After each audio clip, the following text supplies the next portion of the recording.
Top করেছি আর sleeveless top, আর তার সাথে একটা এরকম ঘাগরা। এটা কিন্তু এক্সট্রা ভাবে কিনেছি, এটা এক্সট্রা কিনেছি। তো এটার সাথে এই কম্বোটা কেমন লাগছে, মানে তিনটে আলাদা আলাদা কিনেছি। এই কম্বোটা কেমন লাগছে আমাকে কিন্তু কমেন্ট করে অবশ্যই জানিও। আর আমাদের হোটেলের বাইরে দেখো, আমাদের রুম নাম্বার হচ্ছে 204, আর আমি ব্যালকনি নিয়েছি। আমাদের 3rd ফ্লোরে রুম দিয়েছে।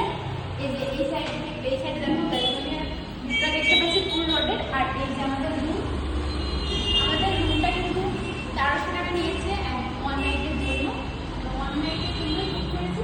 কালকে আমরা পুজো দিয়ে, মানে আজকে আমরা চেক আউট করেছি 1টার দিকে, ওই জন্য আমাদের বলেছে কালকে 12টা পর্যন্ত আমাদের থাকতে দেবে। মানে আমরা পুজো দিব কালকে সকালে থেকে, তারপরে এখানে এসে তারপরে চেক আউট করে তারপরে আমরা বাড়ি চলে যাবো।